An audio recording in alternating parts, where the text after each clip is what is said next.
Materi 1. Angket. A. Pengertian angket. Angket merupakan salah satu alat pengumpul data dalam asesmen non-teks berupa serangkaian pertanyaan atau pertanyaan yang diajukan kepada responden. B. Fungsi angket.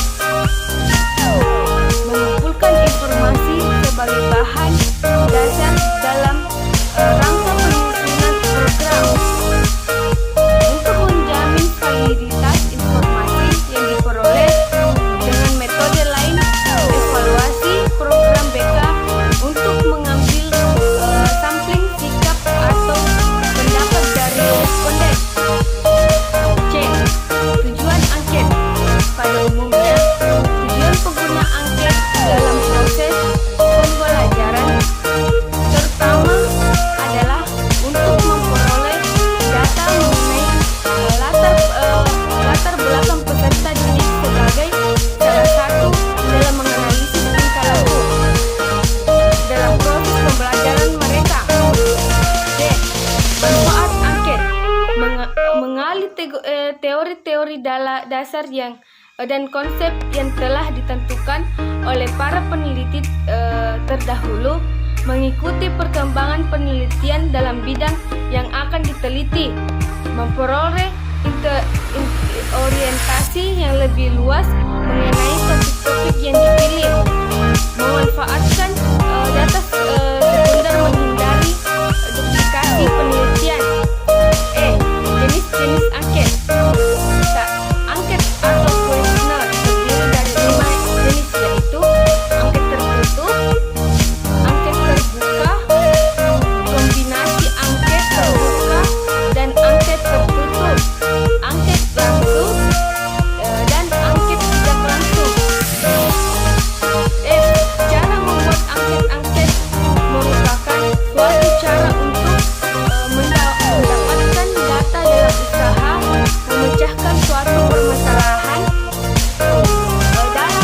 dalam penelitian, karena untuk membuat suatu angket perlu memperhatikan hal-hal berikut. 1. Menggunakan bahasa yang sederhana. 2. Menggunakan kalimat yang pendek, jawab pertanyaan yang berhubungan dengan harga diri dan bersifat pribadi dari responden. 2.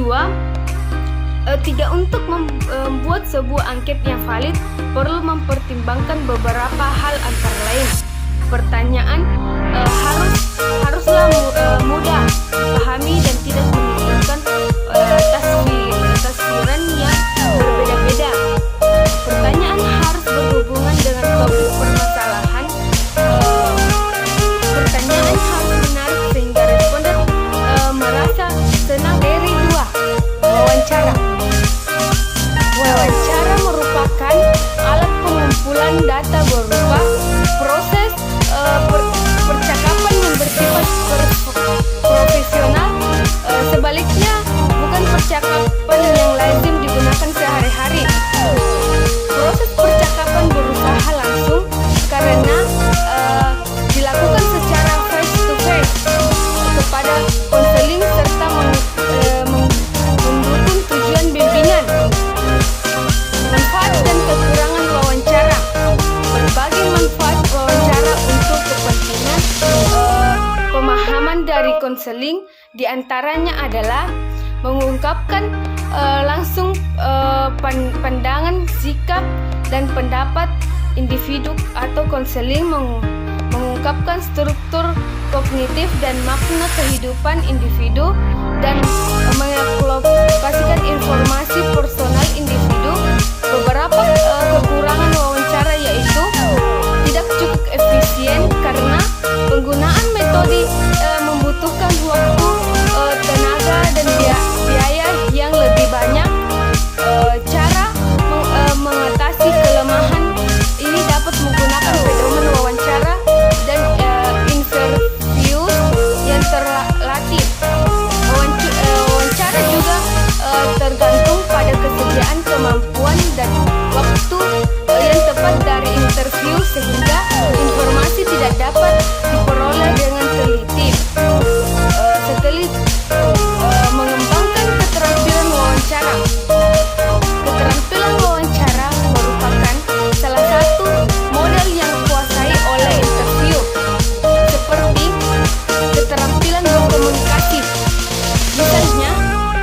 menjalin hubungan baik, menumbuhkan rasa aman, nyaman, percaya, dihargai, diterima, memberikan perhatian, kerjasama, konseling, mengembangkan topik netral, keterampilan. Ketiga, tahap yang lazim ditempuh yaitu tahap persiapan, tahap pelaksanaan, dan tahap analisis hasil.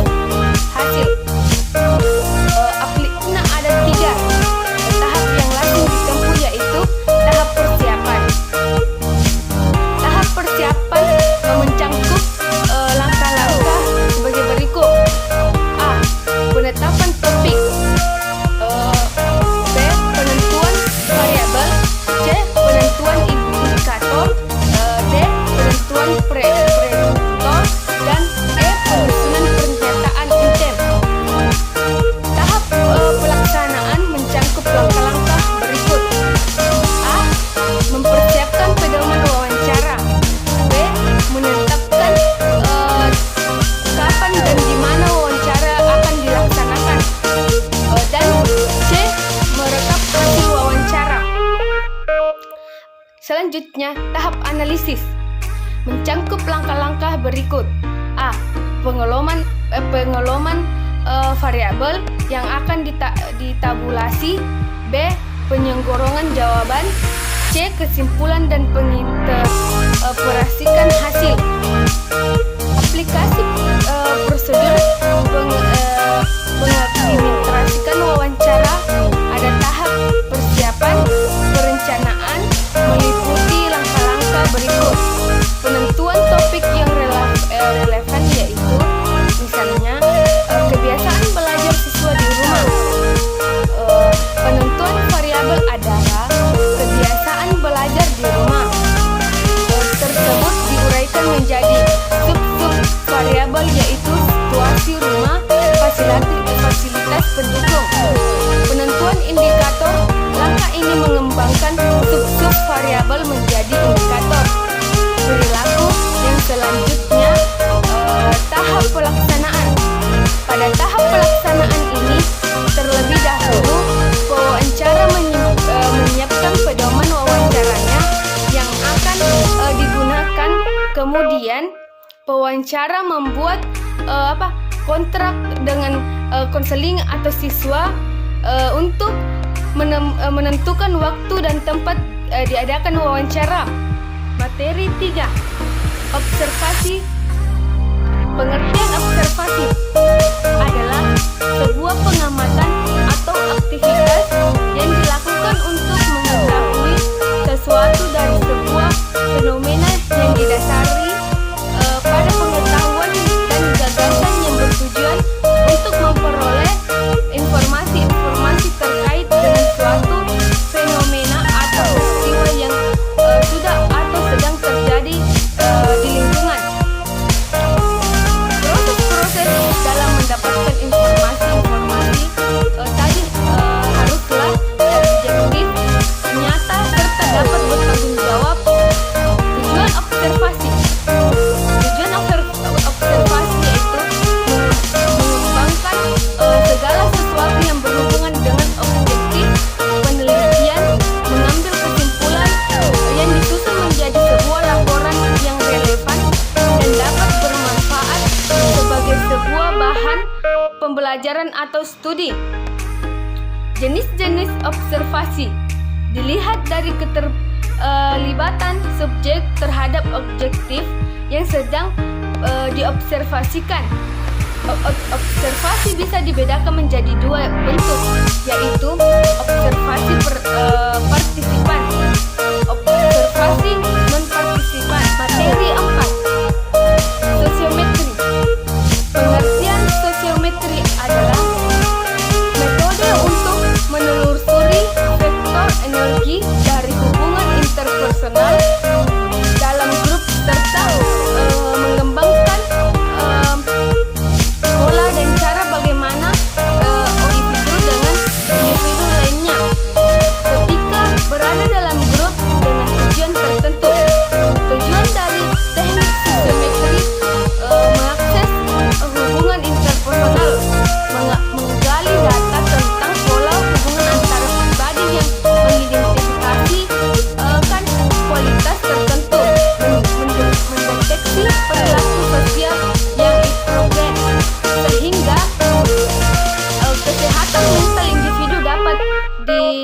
Identifikasi jenis-jenis pengukuran sosiometri.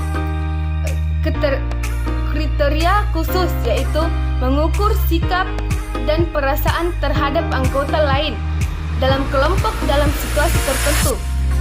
Kuesioner yaitu mengukur sikap dan perasaan terhadap anggota lain tetapi bukan dalam situasi khusus. Syarat tujuan penggunaan angket sosiometri merupakan langkah awal yang penting dilakukan guru pembimbing agar dapat menetapkan tipe angket sosiometri yang tepat dan sesuai dengan tujuan yang ditetapkan. Menyusun angket sosiometri sesuai dengan pilihan tipe yang ditetapkan sesuai tujuan pelaksanaan asesmen. Materi 5. Biografi. Pengertian biografi. Secara etimologi, metode biografi adalah metode yang mempergunakan bahan-bahan yang berwujud tulisan mengenai kehidupan individu yang dipahami, baik tulisan itu dibuat oleh individu yang bersangkutan maupun ditulis oleh orang lain. Jenis-jenis metode. Jenis-jenis metode biografi. Biografi autobiografi. Kelebihan dan kekurangan metode biografi. Kelebihan dapat yang dikemukakan oleh konseling merupakan data ontotik. Hal ini didasarkan pada asumsi bahwa konseling merupakan orang yang paling tahu tentang dirinya sendiri. Data yang ditentukan konseling dalam bahan-bahan biografis ini memberikan gambaran tentang pengalaman dan pandangan dirinya terhadap sesuatu hal. Kekurangan secara konseling cenderung tidak mencari takan kekurangan yang ada pada dirinya. Sumber data yang dekat dengan konseling, terutama dalam hubungan emosional, bisa jadi tidak menceritakan kekurangan konseling. Materi 6. Infektori. Pengertian infektori. Tes infektori adalah tes-tes yang terutama menggunakan paper and pencil. Tes infektori merupakan self-record questionnaire untuk menentukan karakteristik dan kepribadian, minat, sikap, dan nilai-nilai. Tujuan tes infektori untuk membantu mengatasi masalah-masalah yang berhubungan dengan pendidikan, perkembangan anak, klinik, dan industri deskriptif, pengembaraan yang lebih induktif dari subjek prediksi untuk meramalkan perkembangan klien. Fungsi dan manfaat teks infektori. Teks infektori sangat berguna untuk mengetahui karakteristik kepribadian seperti minat, penyesuaian diri, motivasi, dan pelaksanaan, dan masing-masing teks hanya menjelaskan satu atau beberapa aspek kepribadian. Macam-macam tes infektori. Infektori kepribadian, tes infektori minat, tes infektori nilai. Jenis-jenis tes infektori. Tes Pauli, tes Kreaplin, personal, prefektur. Materi 7. Umum pengertian, tujuan, dan penggunaan. Umum merupakan sebuah alat yang digunakan untuk mengungkapkan masalah-masalah siswa, mahasiswa, dan masyarakat secara menyeluruh, mengungkapkan masalah-masalah umum. Tujuannya adalah memahami, memperkirakan, dan mengungkapkan masalah-masalah yang dihadapi klien. Materi 8. Aum belajar PTSDL. Pengertian aum belajar PTSDL. Aum PTSDL merupakan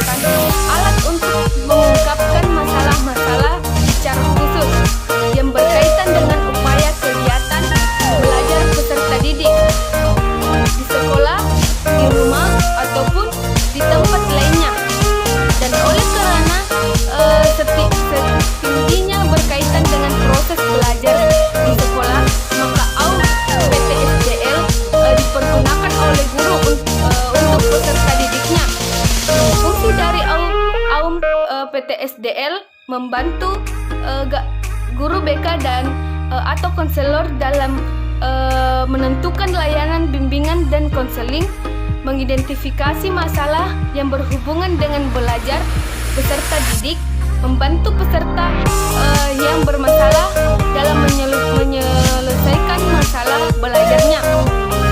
Sebagai dasar penyusunan program pelayanan konseling, penyelenggaraan dan pengolahan AUM PTSDL sebagai berikut.